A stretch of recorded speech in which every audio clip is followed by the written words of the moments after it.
Welcome to Yogiram podcast. अगर आप भी एक क्रिकेटर हैं या क्रिकेट लवर हैं एंड आपको भी एक क्रिकेटर की कमबैक जर्नी का हिस्सा बनना चाहते हैं तो ये पॉडकास्ट आपके लिए है। हमारे आज के रिमार्केबल गेस्ट हैं अनुराग जी। ये successful businessman and professional cricketer हैं जिन्होंने 9 साल बाद क्रिकेट में धमाकेदार कमबैक किया। Currently he is captain of Kasturba Avenger. So start करते हैं आज का ये podcast. Very warm welcome, Anurag ji, on our Yogi Ram podcast channel, A Journey of Star. So, to start with, please tell us about your journey into cricket. Thank you Yogesh ji. पहले सबसे अच्छी बात तो आपने मुझे पॉडकास्ट पे बुलाया, इसके लिए बहुत बहुत थैंक यू। और मेरे क्रिकेटिंग जर्नी के बारे में ज़्यादा क्या बताऊँ मैं आपको। 96 वर्ल्ड कप से क्रिकेट की ये जर्नी स्टार्ट हुई थी। उससे पहले थोड़ा सा मैं पढ़ाई में ज़्यादा इंटरेस्टेड रहता था। Mhm. मुझे क्रिकेट के बारे में एबीसीडी भी नहीं पता थी। बट 96 वर्ल्ड कप में जो मैंने क्रेज देखा कि मेरे घर के अंदर उस टाइम पे कलर टीवीज कम हुआ करते थे, तो 30-40 लोग घर पे बैठ के मैच देख रहे हैं। मैं कहा ये चल क्या रहा है, ये ऐसी कौन सी नई चीज है कि इतना क्रेज है, लोग चिल्ला रहे हैं और जोश से भरे हुए हैं। वो फर्स्ट टाइम था मतलब मेरा क्रिकेट से इंट्रोडक्शन होना। फिर वहीं से जर्नी स्टार्ट हुई है। फिर स्कूल लेवल पे, कॉलेज लेवल पे, यूनिवर्सिटी लेवल पे, डिस्ट्रिक्ट लेवल पे फिर क्रिकेट थोड़ा बहुत खेला है।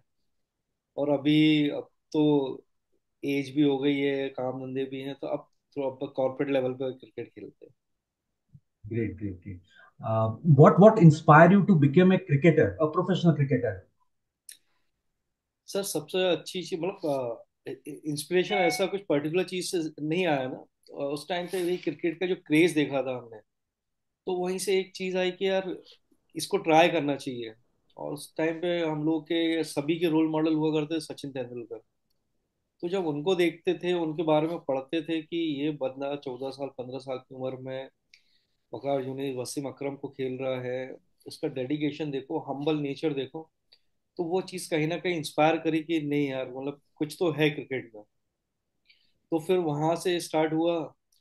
और क्रिकेट की जो सबसे अच्छी बात रही मेरे पर्सनल लाइफ को कि यहाँ से ना कभी भी गिव अप करने की थॉट नहीं आता मन में। मतलब लाइफ के किसी भी फेस में, कैसे भी सबके साथ अच्छा बुरा वक्त आता है।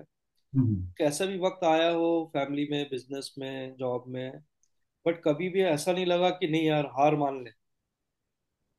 हमेशा फाइटिंग एक स्पिरिट रहती थी अंदर।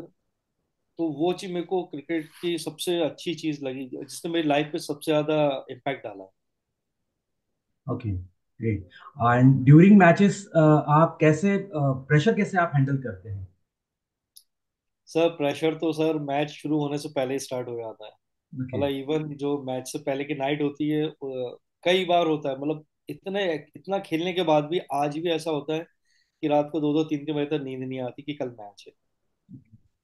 तो वो अब ये नहीं बोलूंगा कि इसको हैंडल करना आ गया है, हाँ उसके साथ जीना आ गया है कि इस प्रेशर के साथ अपन कैसे, मतलब मेरे साथ एक ये भी कंडीशन रहती है कि मैं टीम का कैप्टन भी हूँ। तो अगर प्रेशर में दिखूंगा तो उसका टीम पर नेगेटिव रोल पड़ेगा। तो राइट, वो राइट। प्रेशर तो रहता है, लेकिन मैं उसको शो ऑफ कभी नहीं होने देता हूँ, या कोशिश करता हूँ कि शो ऑफ ना हो।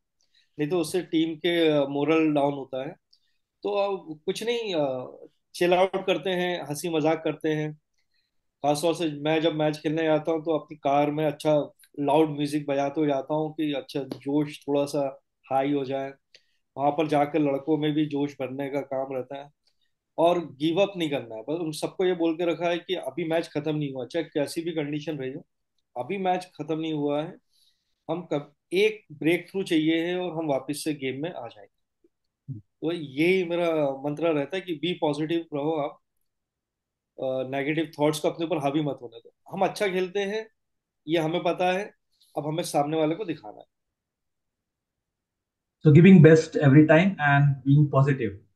Yes yes sir. Okay, okay. And इसी में जो आगे बढ़ते हैं तो who has been your biggest influence in cricketing career, जिसने आप पे सबसे ज्यादा प्रभाव डाला हो, या जैसे हम लोग बोलते हैं वाओ सचिन। तो बीइंग एन क्रिकेट प्रोफेशनल, तो आपके आपके इसमें यस डेफिनेटली कोई फील्डिंग में होगा, कोई कैप्टनसी में होगा। सो जी who is the biggest influence?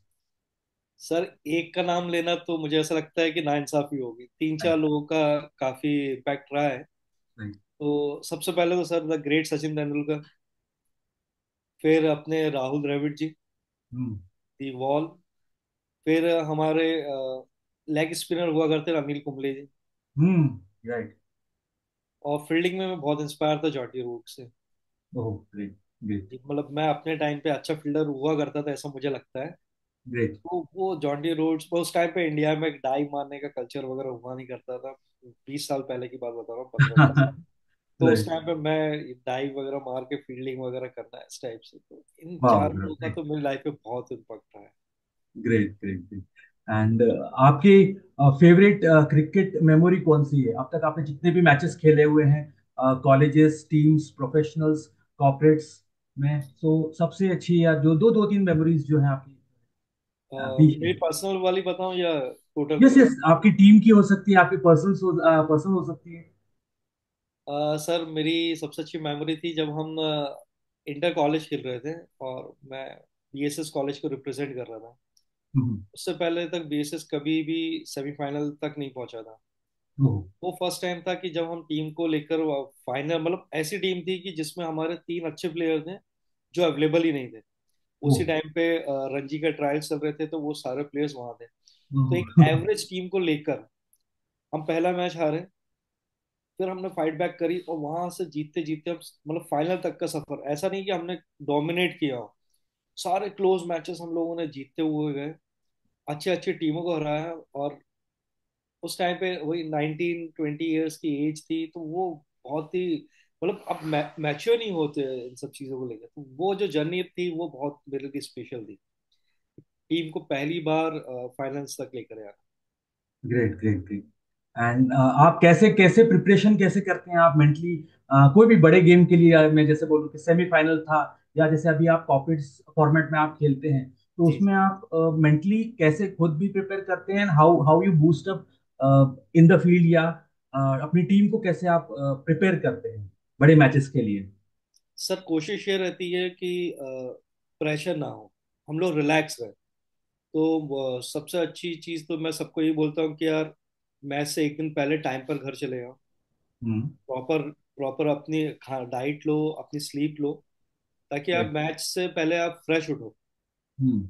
वो बहुत इंपॉर्टेंट रहता है। फिर ग्राउंड पे आने के बाद वहां पे एक पॉजिटिव एटमॉस्फेयर बना के रखना, कि किसी के मन में ये थॉट चल रहा होता है कि यार मेरे को प्लेइंग मिलेगी नहीं मिलेगी, या ये मैं ओपन जाऊंगा, ये बहुत अच्छा बॉलर है, कहीं मैं आउट नहीं हो रहा हूँ। तो उन सबको, उन सबसे बात करना, उन सबको एनकरेज करना कि आप सभी अच्छे प्लेयर हो, आपको टेंशन लेने की जरूरत नहीं है। आपको बस आपका, आपको 110% देने की जरूरत नहीं है, आपको सिर्फ आपका है ना 100% के आसपास जाना। तो वो एक एटमॉस्फेयर क्रिएट करते हैं। बाकी मेरी कोशिश रहती है कभी भी मैं वहां पर टीम के प्लेयर्स पे चिल्लाऊं नहीं, उनको डांटू नहीं, चाहे वो अच्छा खेलें चाहे खराब खेलें। तो वो एक कॉन्फिडेंस मैंने हमेशा दे के रखा है। तो आज मेरी टीम वाले भी मुझ, मतलब ऐसे कैप्टन मेरे पे ये ट्रस्ट करते हैं कि नहीं यार, कोई खड़ा हो ना हो, लेकिन कम से कम हमारा कैप्टन हमारे पीछे खड़ा हुआ है। ग्रेट तो ग्रेट। ये एक अच्छा सा एटमॉस्फेयर क्रिएट करके रखता है उस सिचुएशन में हमारी। ओके। सो दूसरा मैं सवाल ये पूछना और चाहूंगा कि what skill do you think are essential? कौन सी, मैं अगर बोलूं वेरी स्पेसिफिकली, एसेंशियल स्किल है एक सक्सेसफुल क्रिकेटर के लिए या क्रिकेटर बनने के लिए? सर मैं दो चीज़ों का इसमें कहूंगा कि जो, जिसके बिना आप क्रिकेटर नहीं बन सकते, मतलब हम्म। अच्छा क्रिकेटर नहीं बन सकते। हम्म। एक है डिसिप्लिन, और दूसरी है आपकी फिटनेस। Discipline, discipline. क्योंकि मैंने कई क्रिकेटर्स को देखा जिनके अंदर बहुत ज़्यादा टैलेंट रहा है, but just because they were not discipline, तो उनका कैरियर उस जगह पर नहीं पहुंचा जहां पर वो पहुंच सकते थे। और मैं ऐसे बहुत सारे क्रिकेटर्स को देखा है कि जिन जो एवरेज क्रिकेटर थे, चाहे वो हमारे रवि शास्त्री रहे हो, चाहे अनिल कुंबले रहे। Anil Kumble he was a medium pacer, वो बाद में स्पिनर बने हैं, लेकिन just because of his discipline उन्होंने उस चीज को में इतना परफेक्शन लिया कि he is the leading wicket taker of India. Right. तो एक वो है, दूसरा है फिटनेस, कि आपको फिटनेस पे काम करना पड़ेगा। अगर आपको लंबे समय तक खेलना है, थोड़े समय तक आप खेल सकते हो, नहीं तो फिर क्या होता है, कभी ये इंजरी कभी वो इंजरी, और इंजरी की वजह से जो गैप होता है, हम्म। उस गैप से आप वापस अपने उसी लेवल पर आओ, ये हमेशा पॉसिबल नहीं होता। तो ये दो चीजें तो बहुत ज्यादा जरूरी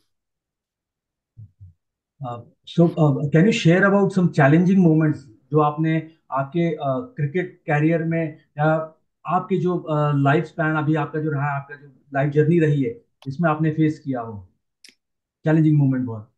सर। काफी सारे चैलेंजिंग मोमेंट्स रहे हैं कि सबसे बड़ा चैलेंजिंग मोमेंट्स तो अभी मैंने फेस किया है। लास्ट 1.5 ईयर पहले मैंने क्रिकेट में कम बैक किया है। ग्रेट। बिकॉज उससे पहले मैं 9 साढ़े 9 साल पहले तक खेलता था। बट फिर वही, उस टाइम पे इतना क्रिकेट का माहौल नहीं था, फिर जॉब भी करनी थी, फैमिली को भी देखना था, तो इस वजह से क्रिकेट सब छूट गया। तो फिर वहां से वो गैप के बाद फिर वापस कर, क्रिकेट का कीड़ा तो था, लेकिन जस्ट बिकॉज कि आपके मन में क्रिकेट हो और आप उसको फील्ड पे आप कर थैंक पाओ, ऐसा पॉसिबल नहीं होता है। यू। तो वो मेरे लिए सबसे बड़ा चैलेंज था कि पहले दिन तो बॉलिंग के लिए हाथ घुमाया तो हाथ, पता चला कंधे ही दर्द कर रहा है। बॉल विकेट से बहुत ज्यादा दूर गिर रहा है, और जो वेरिएशंस आते थे वो सब चीजें अब भूल गया हूँ, या वो क्लिक नहीं कर रही सही तरीके से। तो वो एक चैलेंज था। तो वो समझ में आया कि नहीं, थोड़ा सा प्रैक्टिस करते रहेंगे, वापस खेलते रहेंगे तो वो चीज़ें हो जाएगी। और फिटनेस का था कि फिटनेस, क्योंकि अब वैसी फिटनेस अब पहले जैसी रही नहीं, क्योंकि अब एक बार आप कंटिन्यूटी में खेलते हो और एक बार इतने बड़े गैप के बाद खेलते हो तो वो फिटनेस लेवल नहीं रहता। तो फिर थोड़ा फिटनेस पे काम किया। तो ये एक बड़ा चैलेंज रहा है। बाकी चैलेंजेस तो लाइफ में काफ़ी रहते हैं, बट ये मुझे ऐसा लगता है कि रिसेंटली ये बड़ा चैलेंज था मेरे लिए। सो आप पूरे मतलब जो सीजन रहता है, जैसे बारिश में नहीं खेलते, जो पूरा जो सीजन रहता है, तो उसमें आप अपनी फिटनेस कैसे मेंटेन करते हैं? क्या कुछ डे टू डे एक्टिविटीज, या क्या जिम, कैसा क्या रहता है ऑन हाँ फील्ड? सर, जिम जाने की तमन्ना तो है, लेकिन वो कभी किस्मत में नहीं है, कभी हो नहीं पाता जिम का। बट मैं साइकिलिंग करता हूँ जी। और योगा करता हूँ। ओह, ग्रेट ग्रेट। थोड़ा सा लाइट जो वर्कआउट जो घर पे हो सकता है, जैसे कि स्टेप्स चढ़ना, वो हम्म। सब, पुल अप्स पुशअप्स, थोड़ा बहुत ये कर लेना। और बाकी मेरा बच्ची के साथ मैं काफ़ी फिजिकल गेम्स खेलता रहता हूँ। तो ये एक चीज़ रहती है, मतलब ज़्यादा वर्कआउट नहीं रहता है, बट ये भी कोशिश रहती है कि बिल्कुल डल बॉडी ना हो जाए। कि अब 1 महीने तक, जैसे 2 महीने तक बारिश हो रही है तो अपन बस बैठे ही हुए हैं, वो नहीं, कुछ ना कुछ तो करते रहना। बैडमिंटन खेलता हूँ मैं, ग्रेट। बरसात में मैं बैडमिंटन खेलता हूँ अपनी फिटनेस के लिए। सो प्लीज हमें ये बताइए, क्रिकेट में टीम वर्क का क्या रोल होता है? इट इज नॉट कि वन मैन आर्मी है या एक ही ऐसा है। हाउ टीम वर्क, क्योंकि बहुत बार ऐसा होता है कि we just blame a single cricketer. कोई भी एक मैच अपन हारे हैं या जीते हैं, मैं इंडिया की जब मैं बात करूं, जब भी इस पे हम लोग जब देखते हैं एज ए व्यूअर की बात करूं, तो जी हम जी। लोग बहुत बार एक ही पे अपन दोष डालते हैं या कुछ कमी हाँ। निकालते हैं। But being a cricket professional, तो वो टीम वर्क का इम्पोर्टेंस क्या है, और वो कितना कितना इफेक्ट करता है वो प्ले पे? सर, मैं तो ये कहूँगा कि ये कोई 1-to-1 मैच तो होता नहीं है। ये 11 वर्सेस 11 का मैच होता है। हम्म। आपके पास कितनी अच्छा प्लेयर क्यों ना हो, हम्म। मैक्स टू मैक्स वो आपको 10 में से 1 मैच जिता कर दे सकता है, अकेले दम पर, अगर कोई उसका साथ नहीं दे। लेकिन टीम वर्क का इम्पोर्टेंस इतना ज्यादा होता है कि आप ये समझ लीजिए कि एक 100 किलो का पहलवान है, और उसके सामने 10 लड़के खड़े हुए हैं एवरेज 50 किलो के, और हम्म। उनकी ना, वो पहलवान भी नहीं है। फिर भी आपको लगता है कि अगर वो 10 उस एक से लड़ाई करेंगे तो किसके जीतने के चांसेस ज्यादा डिपेंड करेगा है? प्लीज। एक पीछे से आके कान पकड़ लेगा, कोई आंख पकड़ लेगा, एक एक लेग खींच रहा होगा, कोई दूसरा लेग खींच रहा होगा। वो 1-to-1 में, या वो 1-to-3 में भी जीत जाएगा। लेकिन 1 वर्सेस 11 नहीं जीत चांसेस सकते, है। अनटिल अनलेस वो मोहम्मद या फिर वो माइक टाइसन हो, मोहम्मद अली हो। राइट। मुझे तो नहीं लगता कि वो लोग भी शायद जीत पाए। ना चांस। लेकिन आपको जीतने के लिए आपको 11 फील्डर चाहिए हैं, आपको 5 बॉलर चाहिए हैं, और कम से कम 3 बैट्समैन चाहिए। तो ये तो आपको चाहिए ही चाहिए, इससे कम में तो काम होता रहेगा। अभी आपके क्या क्या गोल्स हैं? अभी कौन से कॉर्पोरेट मैचेस आने वाले हैं? कैसा क्या प्लान आउट किया हुआ है फॉर दिस ईयर और जो अपकमिंग ईयर है उसमें? सर अभी रिसेंटली हम लोगों ने अभी लास्ट वीक ही एक ट्रॉफी के रनर्स अप रहे हैं। ग्रेट ग्रेट, और कांग्रेट्स। thank you। और अभी हम लोग का मतलब ये क्रिकेटिंग सीजन ही रहता है मोस्टली नवंबर टू फरवरी। तो इसमें काफी कॉर्पोरेट्स कप वगैरह और टूर्नामेंट्स वगैरह होने हैं, तो लगभग 70-80% टूर्नामेंट्स में खेलने का इरादा है। मतलब कोशिश ये रहेगी कि हमारी कि कोई भी वीक हमारा खाली ना जाए, हम सैटरडे संडे या वीक में एक दिन और हम लोग मैच खेलते रहे।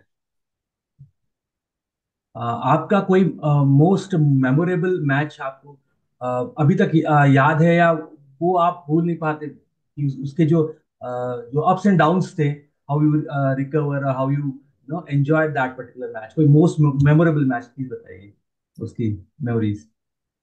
सर अभी हमारा कुछ 2-3 महीने पहले कोई मैच हुआ था, पर वो मेरी पर्सनल मेरे लिए अचीवमेंट थी वो। हम्म। तो हम लोग 65 पर हम लोग 8 डाउन थे। वो और मतलब काफी दयनीय स्थिति इट वाज कह 20 over match it was. Yes, 20 over match.